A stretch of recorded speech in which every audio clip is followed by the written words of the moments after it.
Good morning, everyone. I am recording what was my lecture at the May Masters back Porch Chautauqua in case anybody missed it and is wanting to follow along with the presentation. The next presentation is June 16th from 2 to 4 p.m. at the First and Third Wine Bar. My name is Dr. Ethan Stephenson. I'm a professor of English at Richland Community College. I grew up right here in Petersburg and early got an impression of the history of this community, which is in part the reason why I got involved with this particular project. I would start by describing a little bit about this series.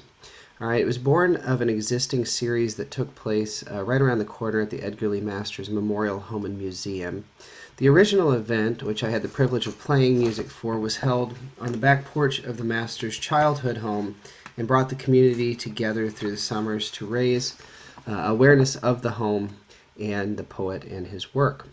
With the help of the board, and I should thank and did thank here those board members, especially Terry Tracy, who has worked with me on this project to broaden the scope of this event by bringing in local experts on topics that contextualize Masters' works within the historical, literary, and artistic movements of the time and the region in which he was writing.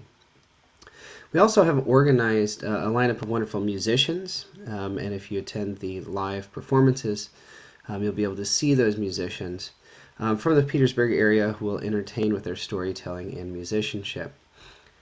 In the May, the first inaugural Back Porch Chautauqua, Masters Back Porch Chautauqua, J.D. Wilson performed for our group original music in the songwriter traditions. He's a Springfield-based musician moving here from the North Carolina originally about 10 years ago. I also thank in the live version of this Liz Carter and the whole crew at First and Third for allowing us to be a part of this community and bring this program to all of you in a wonderful space. The list goes on and on. I can thank several people here, but I think it probably is best just to go through the presentation here. All right, so I want to emphasize in my presentation the idea of community. All right, so you might have heard me say in the brief introduction I gave here, use the word community over and over again, and it's at the heart of what I want to talk about regarding Masters as a preface to this series. All right, so I'm hoping to draw together themes here that I hope will preface the whole series and help to prepare those of you who will be here in the future for the series, for the lectures to come. First, I'm going to talk here a little bit about the Old Salem Chautauqua, which is found here in Petersburg at the turn of the 20th century and was the inspiration for this event. Then I want to focus on Edgar Lee Masters' works, most famous poem cycle, the Spoon River Anthology, which I will argue is fundamentally a story about homecoming. And then I would like to end this lecture briefly by looking at a couple poems here, or at least introducing you to a couple of those poems. So growing up in Petersburg here, and in the Midwest really, from an early age, I felt the history of the place. Much of that history is Lincoln lore, right? How many of you, know the story of Lincoln wrestling Jack Armstrong, for example? The story of Lincoln's tragic first love, Anne Rutledge, who's buried on the edge of Petersburg. Images of Lincoln surveying the town are everywhere in our community. New Salem, where Lincoln lived before moving to Springfield, is just a few miles outside of town, with a lovely museum, statues, and a recreated village. Right, it's seldom lost on us that live in Petersburg that this is the land of Lincoln. But sometimes it's difficult to envision the sheer force of change that was taking place in America through the 19th century, right, in the larger events that shaped the daily lives of this community. I say difficult to envision, but not impossible, because I think that the sense of change that our Victorian ancestors felt was probably very similar to the sense of change we are all feeling in the wake of the digital revolution and the globalization of our world. Illinois at the beginning of the 19th century was very much on the frontier, and settlers, many from North Europe, found their way here displacing Native American tribes. June, Dr. Michael Wyatt will speak on that in more detail. Many of these settlers came to build homesteads in these small rural communities. In fact, there were under 1 million citizens statewide in Illinois before 1850, but by the end of the century, the population of Illinois had grown to nearly 5 million. And cities like Chicago saw a massive influx of people seeking work, economic opportunity, and excitement.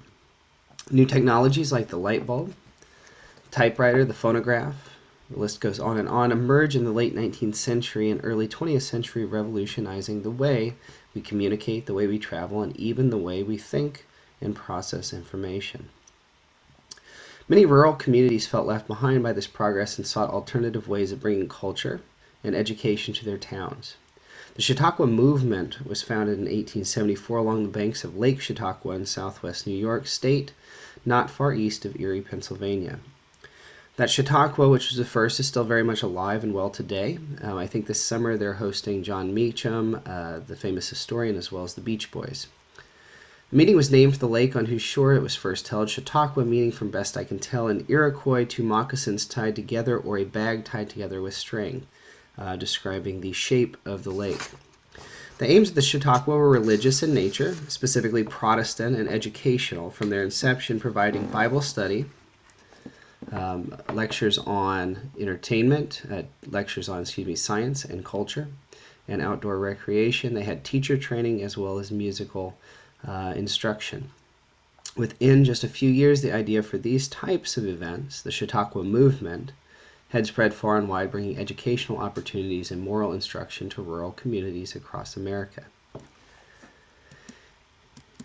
If you'll go with me for just a second, we go south of Petersburg here on 97, go a couple miles. Before reaching New Salem, you'll turn eastbound on the Athens Blacktop Road. Shortly after crossing the bridge, you'll take a left on Chautauqua Road northbound back towards Petersburg. Soon you will come to Old Salem, Chautauqua, the original site of which is now a residential area. It was there that the Chautauqua movement reached Petersburg in the 1890s and thrived as the largest and, quote, greatest Chautauqua west of the Alleghenies until 1942. In their 1987 book at Chautauqua to Remember the Story of Old Salem, Catherine Aird Miller and Raymond Montgomery tell the history of the Old Salem Chautauqua and the movement in general. The Old Salem Chautauqua, with the active help of the Chicago, Peoria, and St. Louis railroads, as well as smaller commuter trains that took people from Petersburg's in the city or in the town out to the Chautauqua site, brought tens of thousands of people to Petersburg annually between 1898 and 1942. People would come to Petersburg in the late summers for a 2-week event to see old friends, to enjoy the outdoors and beautiful landscape of the area, to worship, to learn in regular curriculum program, and to be entertained by nationally and internationally famous acts, and to listen intently to lectures on important topics of the day in art, history, science, and literature. Politicians, explorers, ministers, scientists, and orators from around the globe came to Petersburg to speak. Among its luminary figures were Booker T. Washington, who visited in 1903. Evelyn Briggs Baldwin spoke on his exploration of the Arctic. College professors from far and wide came to lecture on contemporary literature, the works of Charles Dickens, Henry Wadsworth Longfellow, and the art of J.M.W. Turner and Thomas Gainsborough. Among the most entertaining speakers, according to the contemporary accounts, was the, quote, great commoner and boy orator William Jennings Bryan, future Secretary of State under Woodrow Wilson, who first came to Petersburg in 1899 and entranced audiences for hours on end. The Chautauqua also hosted entertainment from around the globe, including the Welsh Imperial Singers, the Doubt Family Orchestra, and the Slayton Jubilee Singers. Crowds were entertained by prominent operatic prima donnas and scenes from Broadway plays. In fact, in 1912, A Midsummer's Night's Dream was performed by a nationally renowned Shakespeare troupe, and in 1950, Shakespeare's comedies were brought to Old Salem stage to the delight of audiences. In short, according to Miller and Montgomery, the Chautauqua aimed at the complete education of its patrons and education in, quote, mind, body, and soul. And to that end, the Chautauqua also held various schools that taught lessons on topics as far-ranging as astronomy, economics, popular science, elocution, sociology, music, art, philosophy, and religion. With its educational programming, its entertainment, and quality orators, it is no wonder that the old Salem Chautauqua became the largest Chautauqua in the West. Now, I encourage you to find a copy of this book to see the true scope of the old Salem Chautauqua and just how special it was to this area and nation. I have not really done justice to its memory as Miller and Montgomery do. However, this preface leads me to a last point I want to make about Chautauqua movement and why we named this series, The Master's Back Porch Chautauqua, after that movement. As Miller and Montgomery point out, the Chautauqua movement was born out of a desire by individuals to bring new ideas, new voices, and new perspectives to their rural communities. Indeed, as Miller and Montgomery note, from the very start the Chautauqua movement was molded, not always but by design, but nonetheless molded to fit the needs of the masses. It broadened itself spontaneously on occasion and was always expanding to fulfill the cultural desires of those it served. What's more, at its height, the Chautauqua movement determined, according to Miller and Montgomery, the, quote, moral stability of the community, becoming, quote, one of the most significant ventures in popular education in the United States, fulfilling the learning appetites of those wanting something better out of life. And so it's in this spirit that the Master's Back Porch Chautauqua was conceived, and we are hoping in this series to offer, for those interested, opportunities to come together in fellowship, to learn about new ideas, discuss topics of interest to our community and country, and generally promote the humanities, art, literature, music, etc. I think that our series will do that, starting with our second installment with Dr. Michael Wyatt about Native American treaties in the early 19th century. But how does Edgar Lee Masters fit into this picture? All right, so he was born in Garnett, Kansas in 1868 and moved to his family farm north of Petersburg in the Sandridge area in his early childhood. Masters was involved throughout his life in the pursuit of the arts of poetry, literature, and music. You'll also hear more about Masters' biography in a lecture in July by Herbert Russell, who wrote the definitive biography of Masters published by the University of Illinois Press.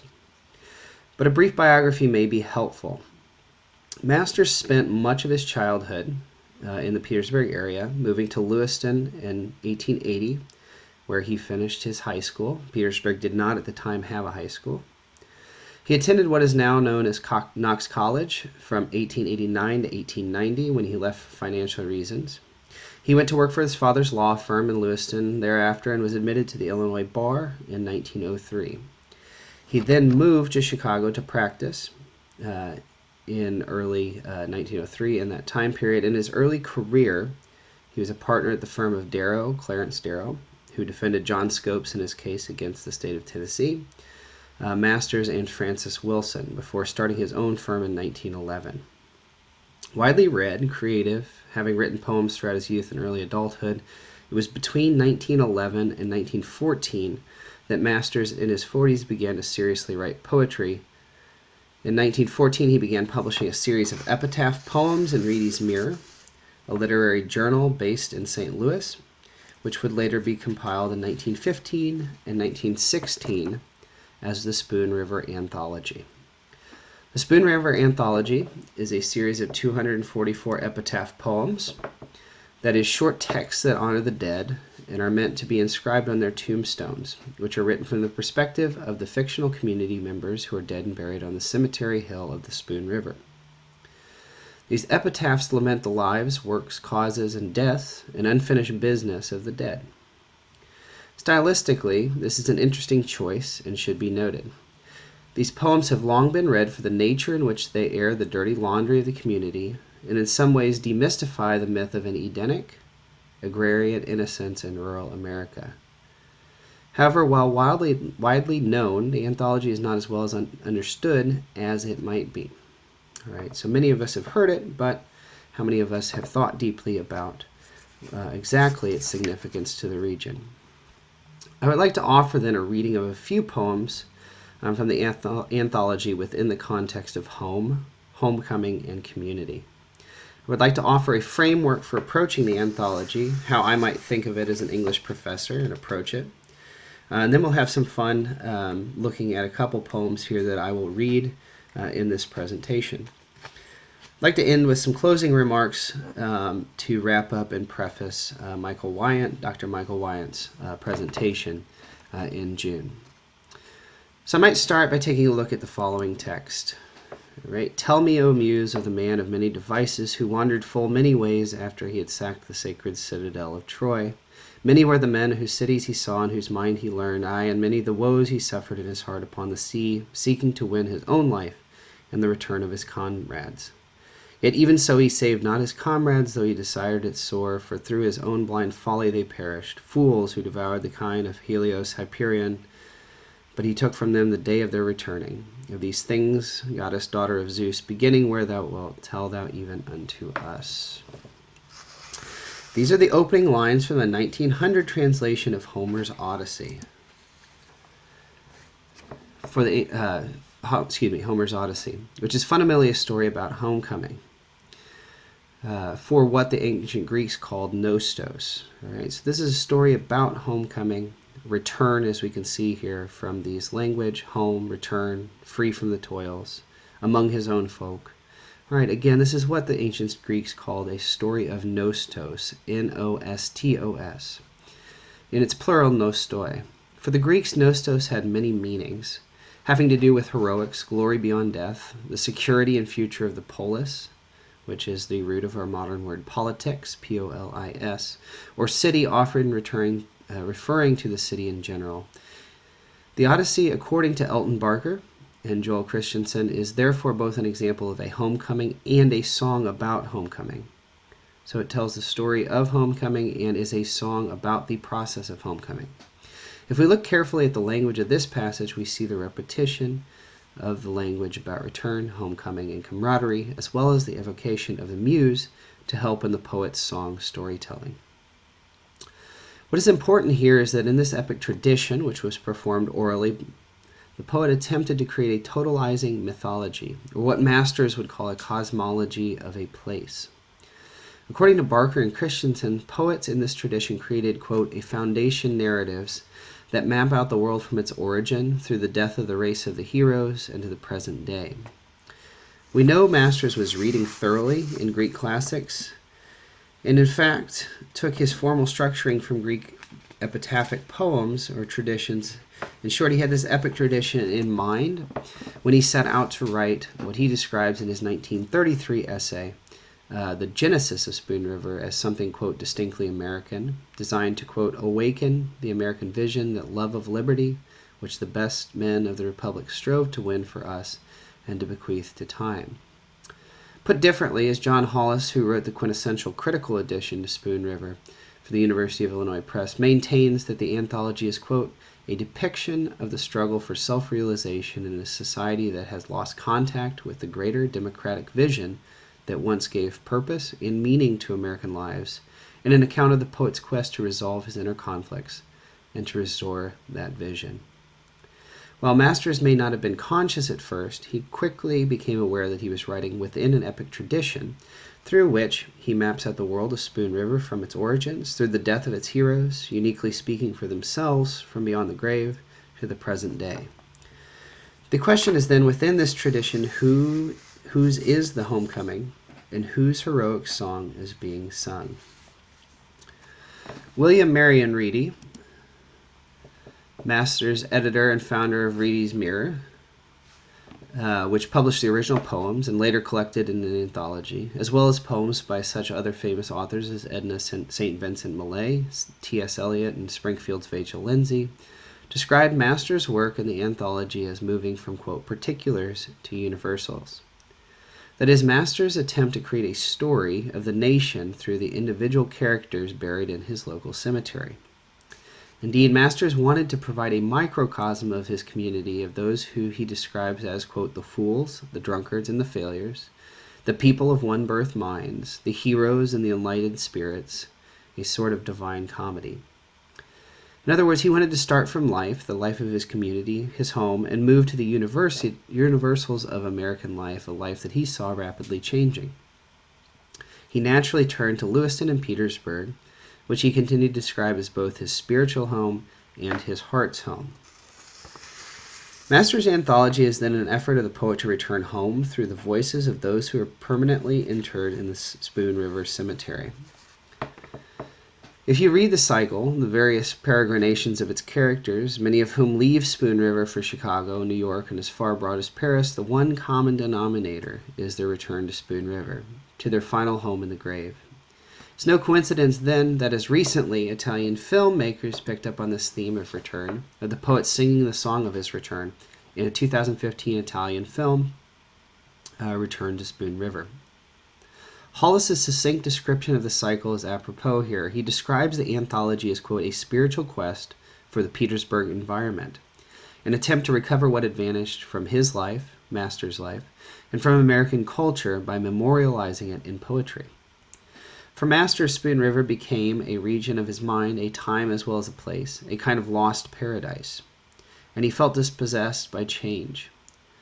We might better describe this feeling today and the impetus for writing the poems that he did as nostalgia, which you guessed comes from the ancient Greek nostos, return, or a story of return, and algos, pain, to mean the suffering prompted by the acute desire to return to one's place of origin. We see in the anthology, then, from its conception, Master's aim in writing, through to the characterizations in each epitaph, the suffering caused by the acute desire to return home to both Spoon River area and an idealized past. But we also see, as Odysseus did, that no one ever returns to the same place unchanged despite the poet's best efforts. So I thought we might take a quick look at least the introduction here, the preface to the Spoon River, as we move forward here and take a quick look at some of his writing. All right, here's the hill. We'll notice here that, like in the Odyssey, there is an evocation of the muse, a call out to the muse to help the poet write the poem. Where are Elmer, Herman, Bert, Tom, and Charlie, the weak of will, the strong of arm, the clown, the boozer, the fighter? All are sleeping on the hill. One passed in a fever, one was buried in a mine, one was killed in a brawl, one died in a jail, one fell from a bridge toiling for children and wife, and all are sleeping on the hill. Where are Ella, Kate, Mag, Lizzie, and Edith, the tender heart, the simple soul, the loud, the proud, the happy one? All are sleeping on the hill. One died in shameful childbirth, one of a thwarted love, one at the hands of a brute in a brothel, one of a broken pride in the search for heart's desire, one after life in a faraway London and Paris, was brought to her little space by Ella and Kate and Mag, and all are sleeping on the hill. And where are Uncle Isaac and Aunt Emily, and the old Townie Kincaid and Seven Hutton, and Major Walker, who had talked with venerable men of the Revolution? All are sleeping on the hill. They brought them dead sons from the war and daughters whom life had crushed, and their children fatherless, crying, all are sleeping on the hill. Where is old Fiddler Jones, who played with life all his 90 years, braved the sleet with bared breast, drinking, rioting, thinking neither of wife nor kin, nor gold, nor love, nor heaven? Lo, he babbles of the fish fries of long ago, of the horse races of long ago at Clary's Grove, of what Abe Lincoln said one time at Springfield. All right, we notice here that we have a kind of call and response, a tradition here meant to be read in a way that the all are sleeping in the hill is a refrain to remind us of where this home is in this final resting place. I'm going to move us to a second poem here. All right, Flossie Cabness. This is the story of a young woman who goes to New York to find her fortune, but I think I'm going to actually move on to Herr Drummer because this is the most nostalgic of the poems as far as I can tell. All right, this is the story of a young boy looking back from the grave on his old home in the pastoral landscape that he remembers playing in as a child. Do the boys and girls still go to Seaver's for cider after school in late September, or gather hazelnuts among the thickets? On Aaron Hatfield's farm when the frosts began, for many times with the laughing girls and boys played I along the road and over the hills, when the sun was low and the air was cool, stopping to club the walnut tree, standing leafless against a flaming west. Now the smell of the autumn smoke and the dropping acorns and the echoes about the vales bring dreams of life. They hover over me. They question me. Where are those laughing comrades? How many are with me? How many in the old orchards along the way to Seavers and in the woods that overlook the quiet water? We notice this acute sense of nostalgia here as this young boy or young man from beyond the grave recalls his childhood and his attempt through poetry to get back to that childhood home. All right, so I'm going to move on. You can look at the anthology and read it from this perspective of nostalgia or nostos, homegoing. But I want to conclude here briefly in this presentation. In a 1926 letter to a friend, Masters described his loneliness and feelings of isolation stemming from his acute nostalgia. He describes it like a hawk that circles around the tree. I have circled over the old haunts, and I have gone clear around the country without finding any place that I wanted to stay in or anyone that I wanted to be with. His own peregrinations, that is, peregrine falcon comes to mind, or hawk comes to mind, and the imagery saw him constantly returning to the place of his origin to find them utterly changed. Which brings me to my last point.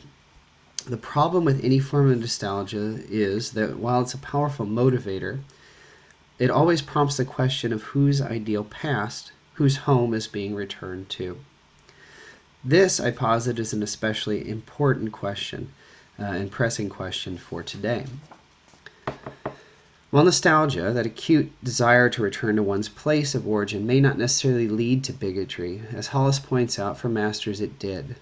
Masters was racist, viewing his own, quote, Anglo-Saxon stock as superior to others. He describes the anthology as a, quote, Anglo-Saxon story, which was coded at the time to mean white and Protestant.